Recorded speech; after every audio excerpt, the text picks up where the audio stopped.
Hi there, and welcome to today's class. For today's class, we'll be trying to provide the solution to this experiment on titration. The question here says, a student performed an experiment to standardize sodium hydroxide by titration with 0.1 molar hydrochloric acid and obtained the following results. You're given the volume of pipette used as 35 cm cube. Then you have this table here. Alright, from here, question 1 says complete the table and calculate the mean titer. Question 2 says calculate the molarity of the base. Question 3 says calculate the concentration of the base in gram per cm cube. And question 4 says define standardization and state how you would go about doing this. Alright, so let's get this question done. So first things first, come back here. The first question here is to complete the table and calculate the mean titer. That's question 1. So how do we complete this table? So first of all, if I look at the table here, I can see this question mark here. So my task is to fill in the values for this question mark. And to do that, it's as simple as this. So first things first, let me take the question mark off.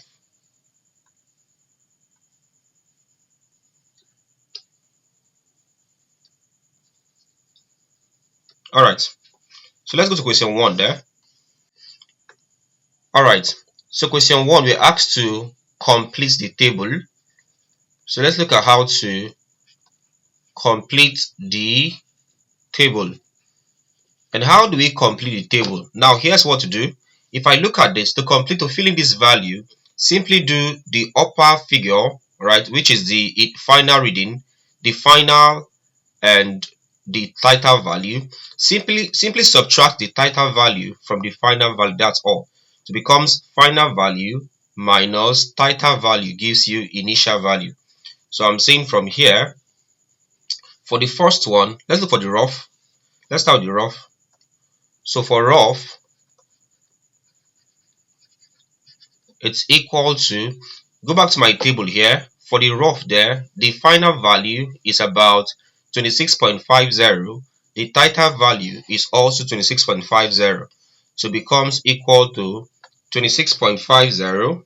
That's 26.50 minus 26.50. This is equal to, if I subtract this, that gives you 0. But then I'll try to express my answer in the same number of decimal places. And that should be something that looks like 0.00. Or you can just say 0.00 in 2 decimal places. So my first one there, under the rough value, my value there is 0.00. Alright, let's take the first reading. So if I go to first one there, so first reading, alright, so first,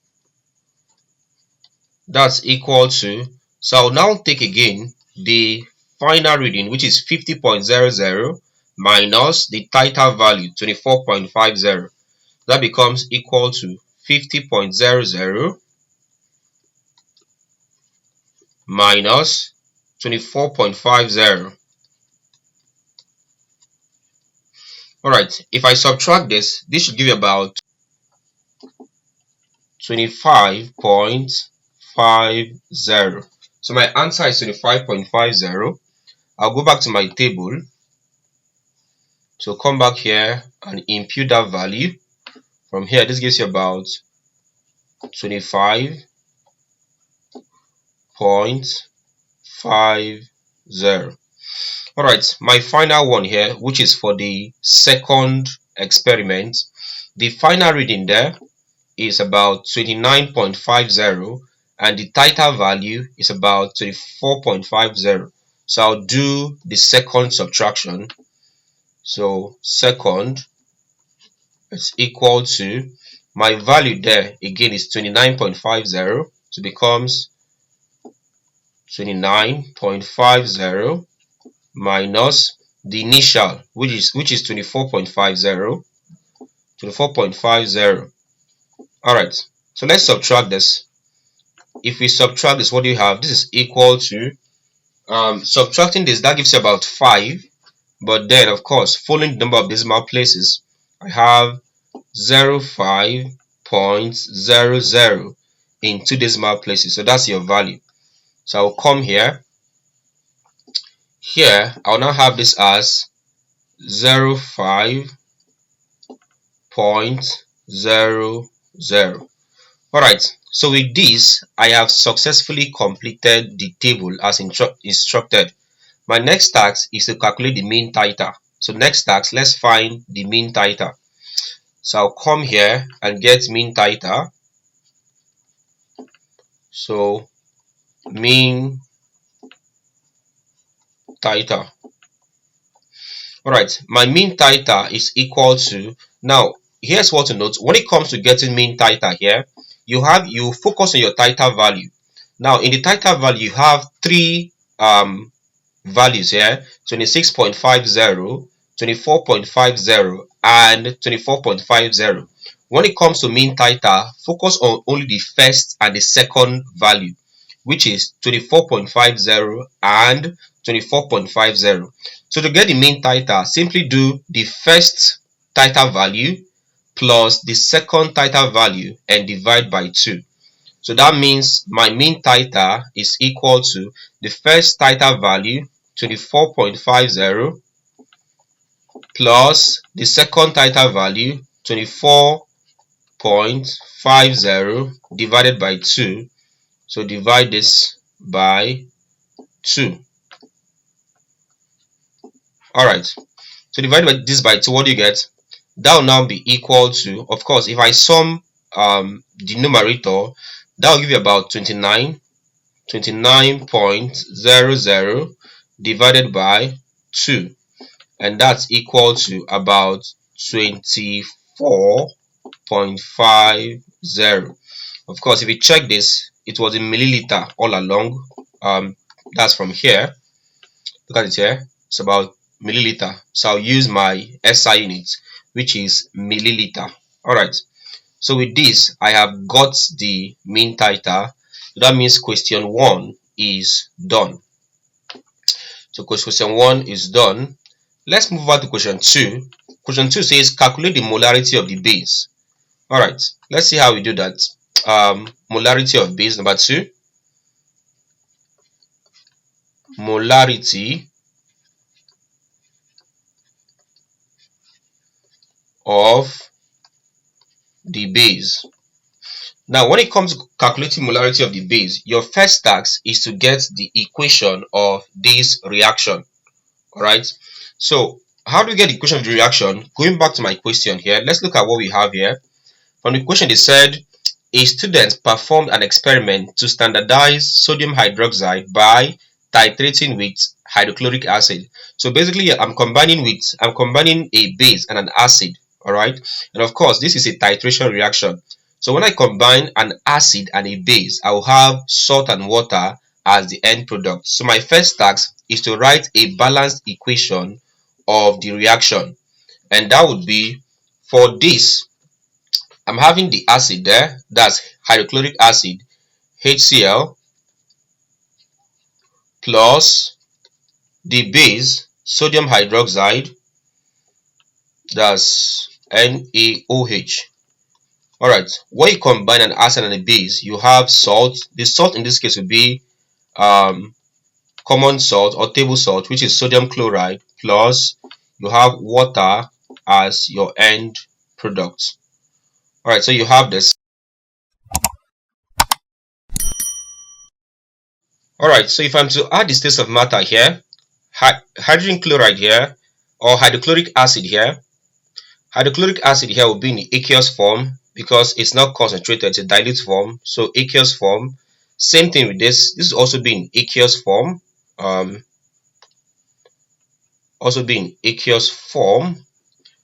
Sodium chloride too will be in aqueous form, while water would be in liquid form. Alright, so if I'm to include the states of matter, I would have this. So if I look at this, my next task is to write a balanced equation. Now if I look at this equation is already balanced because I have the same number of atoms of each of the elements present in this, both at the reactant and the product side. So this is my balance reaction. So if I have this balance equation of the reaction, I would simply take the molar ratio. So let me take the molar ratio. And by molar ratio, I mean the coefficient of each term in a balanced reaction.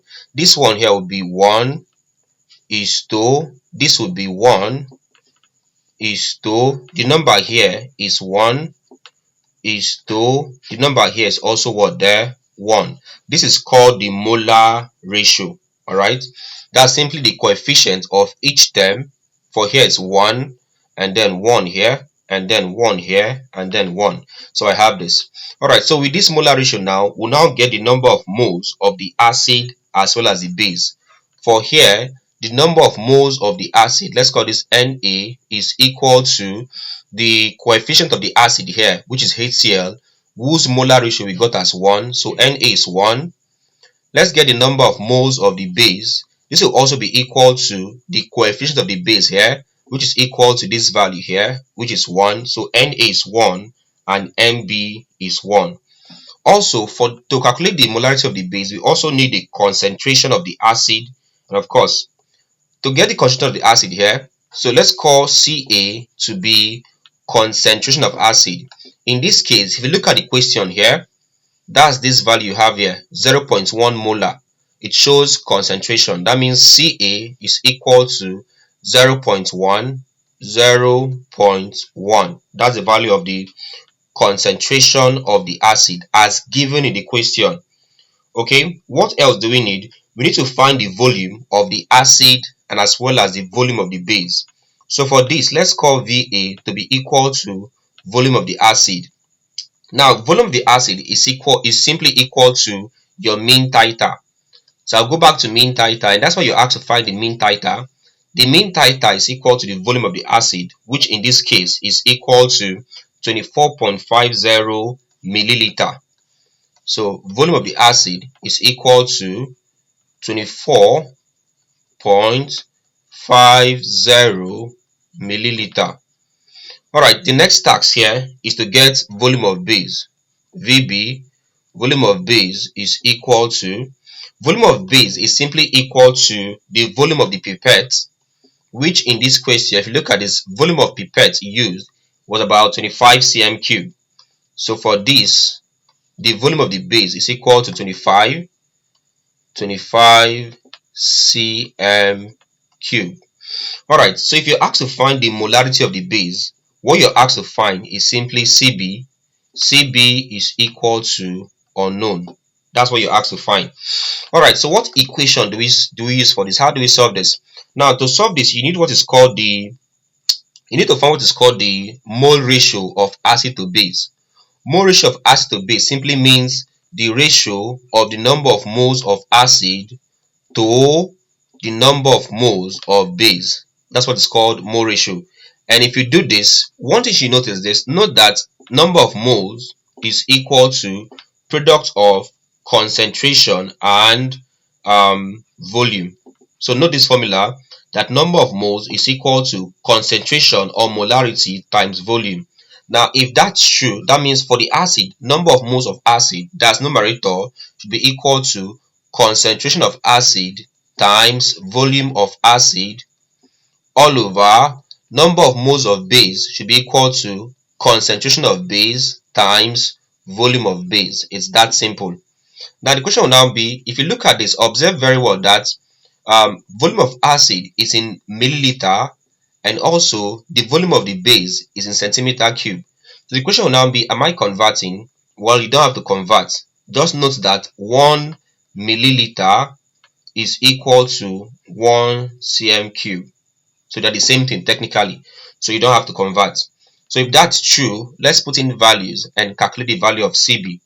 From here, putting in values, Ca is about 0.1 into Va, mean titer, it's about 24.50 all over Cb. That's what we don't know, molarity of base. into VB. VB is about 25 is equal to 1 all over 1. Alright, so let's get this done. So from here, so if I punch 0.1 times 24.50, I'll have about 2.45 all over. This numerator becomes 20, CB times 25 gives you 25 molarity of base.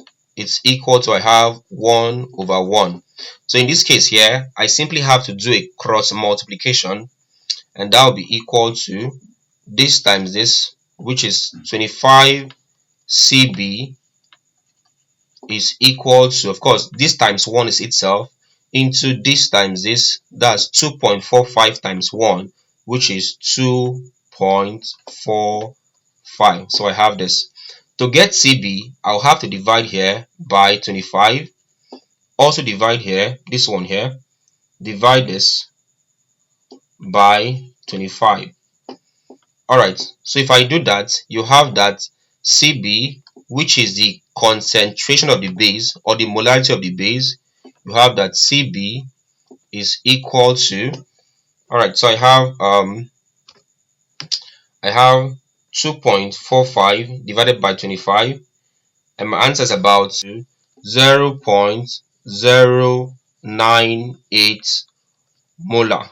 Alright, so since we are using two decimal places, if I want to put this in two decimal places, that will just give you approximately, so 8 to 9, that becomes a plus 1, and that's approximately 0. 9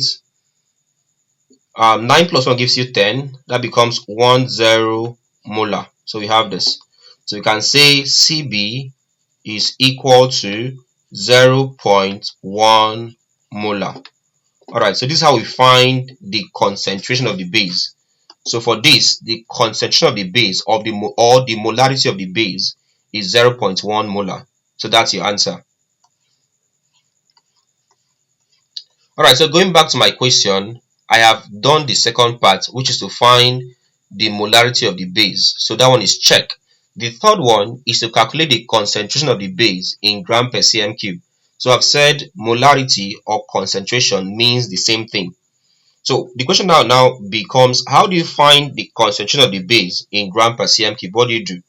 Alright, so let's go to question 3. Alright, question 3. Alright, so question 3 says calculate the concentration of the base in gram per dm cube. Please, this was supposed to be gram per dm cube and not cm cube as shown earlier.